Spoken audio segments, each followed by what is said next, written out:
Shalom, when it's self souls by giving no praise to Yahweh, Bashem Yahshua, Bashem Kadash. Double honors to the apostles of great most and honors to you brothers doing the work, the most in truth and in sincerity. Yahweh's real name, of whom the world daily calls God, Jehovah Yahweh. His real name is Yahweh. His son's true name is Yahushai. And when we pray Yahweh, Bashem Yahushua, meaning in, Ha meaning that, and Sham meaning names Yahweh. In the name of Yahushai. Real quick, just wanted to get into this. As you see the pericope there at the top, rulers denounced, right? And just listening to Apostle Torah and just hearing Nate, and some of the breakdowns he's coming up with. It's just like, look, man, you got certain of our people, so-called leaders of Israel that are, leading our people astray. Okay, so I'm just gonna use this list here, as a basis, see where the Spirit leads.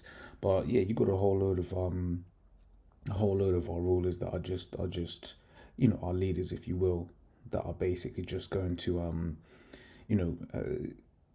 get a whole load of Jake killed ultimately, right?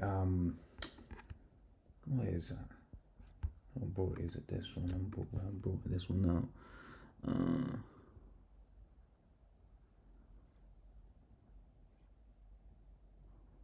Is it one? It might actually just be one.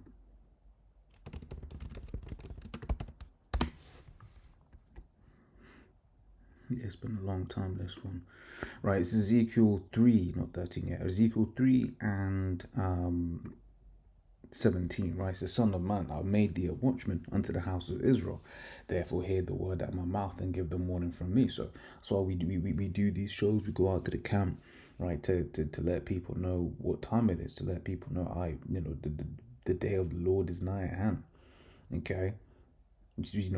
We see everything that's going on, we piece it together, and we filter it through the scriptures, right? And we're seeing, right, that the MOTB, right, is this microchip, because the infrastructure that is being built, perfectly aligns. This is Mark 13 and 33. Take ye heed, watch and pray, for you know not when the time is.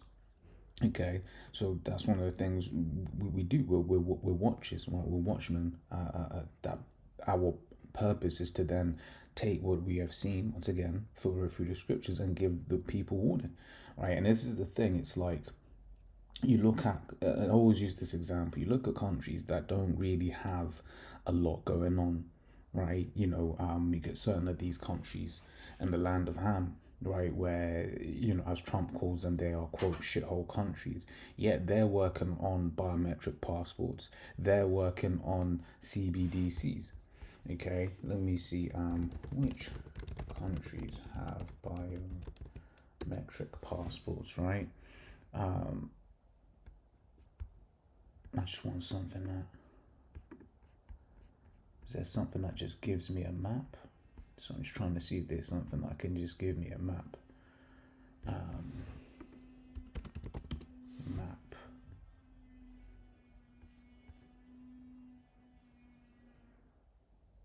There we go.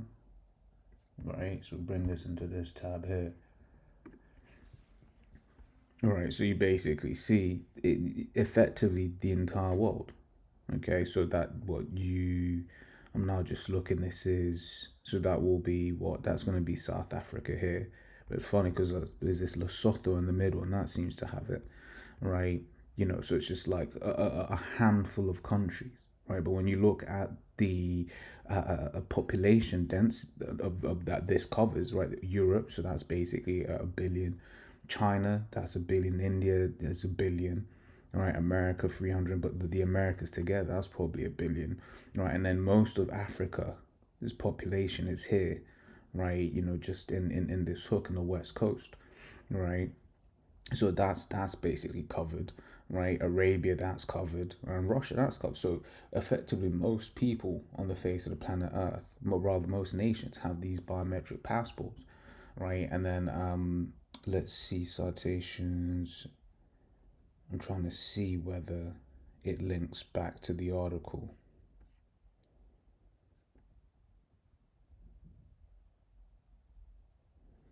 You saw all these different, Yeah, so you see, even put until January this year, added Angola, Ghana, Suriname, Dominican Republic, Djibouti, Sri Lanka, right? Added Sri Lanka, right? Oh yeah, so this is all pretty much the same. The same.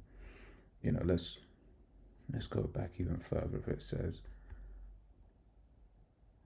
you know, but you see, basically, point being that that biometric system is being employed. Then you're seeing what's happening as a fallout from this Iran wars. Everyone is starting to get electric cars, okay, and what then that causes is everyone to upgrade their car, if you will, right? And what normally happens is cars that get sold, like older cars, they just end up where they just end up in, the quote third world. So then they end up with newer cars, right? And those newer cars allow a lot more control, right? These newer cars are basically iPads with wheels, right? As someone put it. So as watchmen, that's one of the things that we're warning the world. And when you put everything together, when you piece everything together, the so-called fallout from this war, there are only certain conclusions that you can draw, and that is the MOTB is what we said. It is the microchip.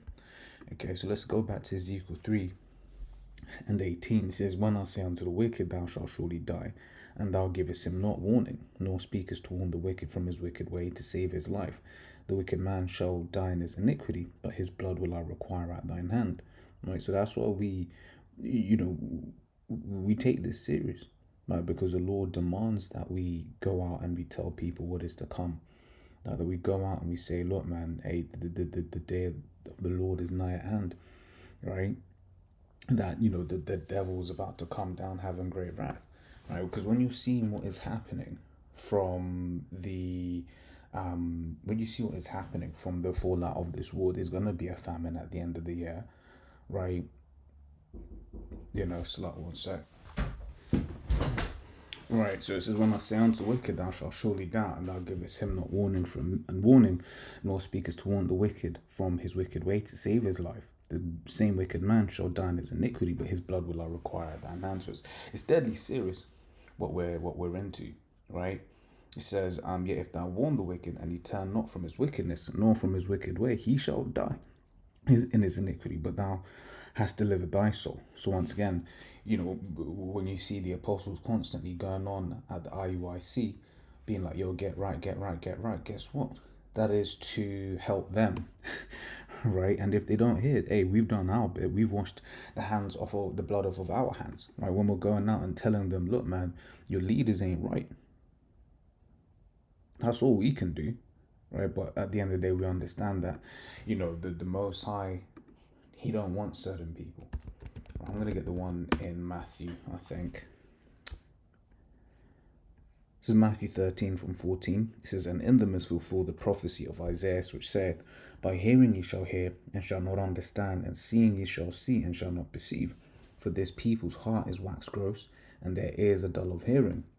And their eyes they have closed, lest at any time they should see with their eyes, and hear with their ears, and should understand with their heart, and should be converted, and I should heal them.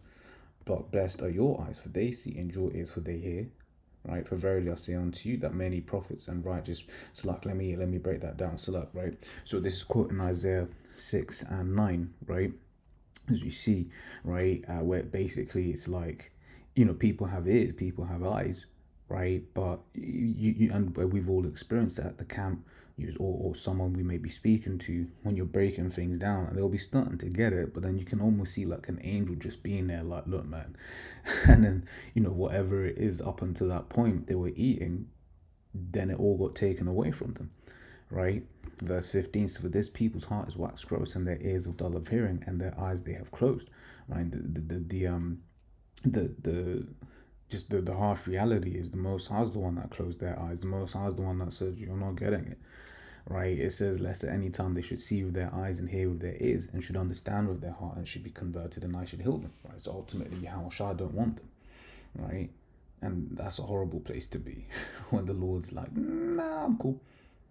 It says, "For verily I say unto you that many prophets and to be, did I read this? Like, but blessed are your eyes, for they see, and your ears, for they hear." So we are truly blessed, right? You'll be speaking to people, at work or whatever, what have you, and it will just be like, yeah, uh, 5 years and 10 years, this, that, and the other, or yeah, man, I'm gonna start, saving up for, for this for 20, 30 years from now. And you're listening to them just being like, yo, or like, when my children go uni, and it's like your children have just been born, like, 18 years. And that's why a lot of people right now are tense as to what is about what is happening in, you know the region referred to as the Middle East.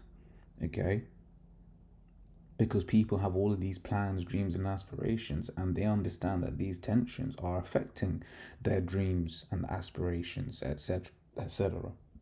Right? But for us, what does the scripture say? Right? We seek a new kingdom. Right? This is 2 Peter 3:13. It says, in fact, nevertheless, we, according to his promise, look for new heavens and a new earth wherein dwelleth righteousness. Right? And then let's get the one in Hebrews as well. It says, for here we have no continuing city, but we seek one to come. So for us, we're like, yeah, to hell with this place. Right?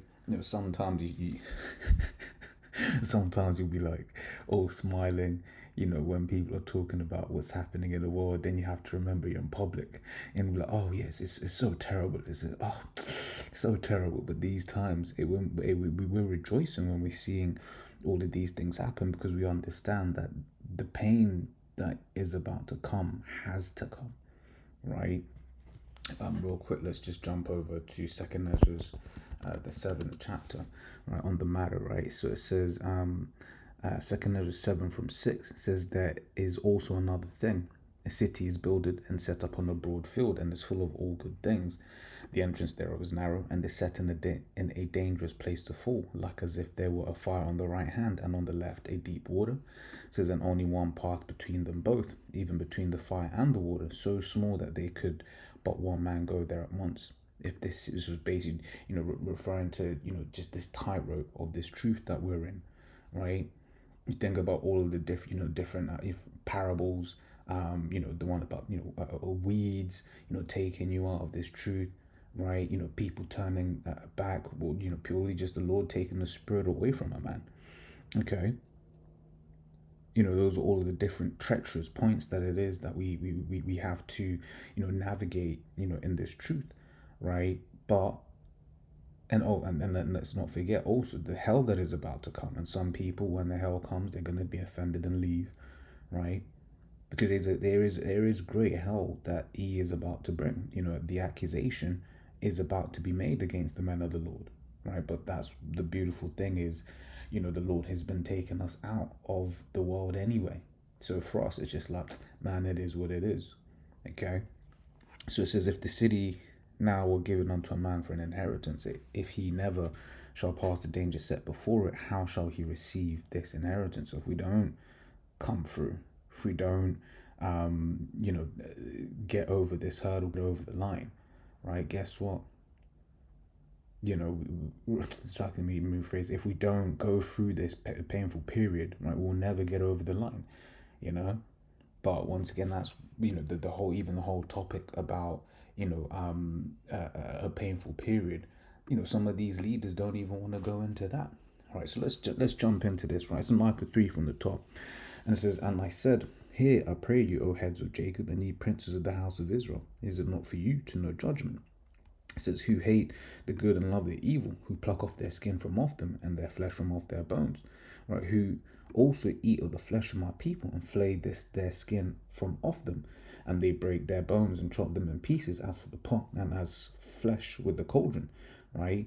And this is going into these leaders that basically they're leading Jake astray. They're making Jake, they're basically just taking the breath out of Jake, man, right? Let me jump down to verse 9. It says, hear this, I pray you, ye heads of Jacob, and princes of the house of Israel, that abhor judgment, right, and pervert all equity. They build up Zion with blood, and Jerusalem with iniquity. The heads thereof judge for reward, and the priests thereof teach for hire, right? So hirelings. It says, and the prophets thereof divine for money. Yet will they lean upon the Lord, and say, is not Yahweh among us? None evil can come upon us. And what you're about to see as, what was it, the year of, um, damn, it escapes me right now. Yeah, the year of apostasy, agents, sellouts, and Jacob's trouble, right? So you go and see the Most High's going to start showing out on these different camps, man. Why? Because they've basically been just disrespecting his name. Not even basically, they've literally been disrespecting his name, right? Because you've got his name, right? The physical words, and then you've got what it is that the name represents, right? Which a name is of grave importance, right? A name, any name, right? Let's It says Proverbs 22 and 1, right? It says a good name is rather to be chosen than great riches, right? A love and favor rather than silver and gold, right? Yeah, so when you see here name Shum, right? So it says a primitive word, right? It says an appellation as a mark of memorial of individuality, but implication honor, authority, character, right? It's like, for instance, if someone wants to be like, okay, of one of the Archeum as an example. Oh yeah, let's say someone in the world, oh so and so, what do you call? They were eating pork or something like that, or eating bacon. You'll be like, nah, that ain't so and so, right? Because especially knowing that we're in this thing of ours, you're like that person don't eat, no damn bacon, right? It's a reputation. It's something, that's why people say like that doesn't sound like so and so, you know. So that's what it is, someone's character, right? Who they are, right? Then in the outline it goes name, reputation, right? You got a saying in the world, your reputation precedes you. So people are like, oh, you put it in sports terms, right? You might hear of what's his name, Ronaldinho, and immediately, right? If you're on the pitch, you hear Ronaldinho, you're quivering in your boots. You're like, oh, that's not. We got to play Ronaldinho, right? So when it comes to the actual, the name, right? It's not just the fact that they disrespect the literal, words, if you will, right? They disrespect, Yahweh, they disrespect Yahweh Shai by not wanting to call that name, right? It's like I think of another delivery.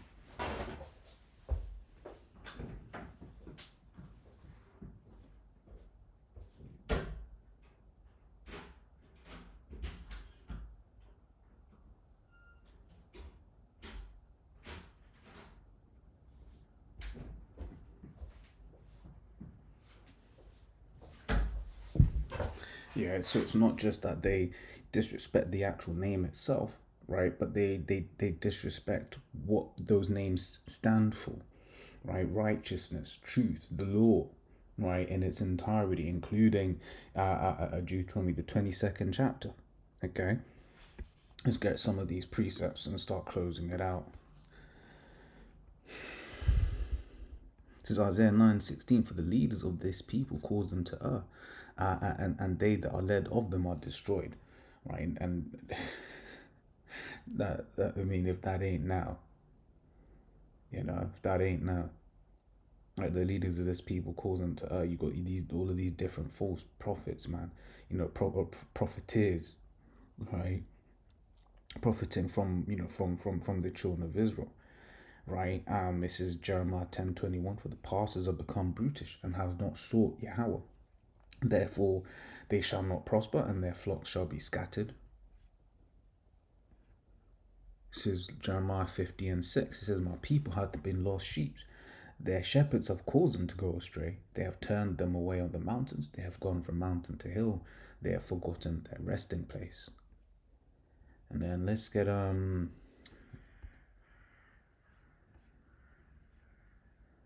so it's not on here. We'll add on in a sec.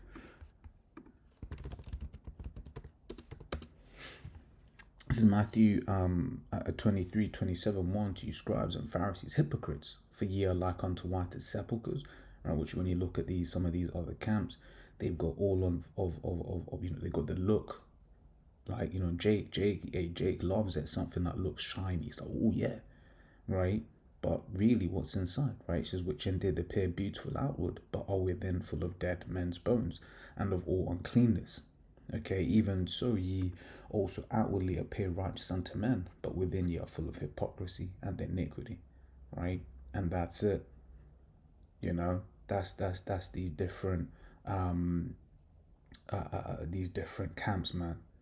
Right? They pretend like they're above. No, they're above. They pretend like they are with with this truth, but really they're full of shit. Okay, they're all about their own belly. They're all about their own their own what's the word I'm looking for? They're about their own belly is the point, right? So as always, Lord's will not edify. Till next time we say, Shalom.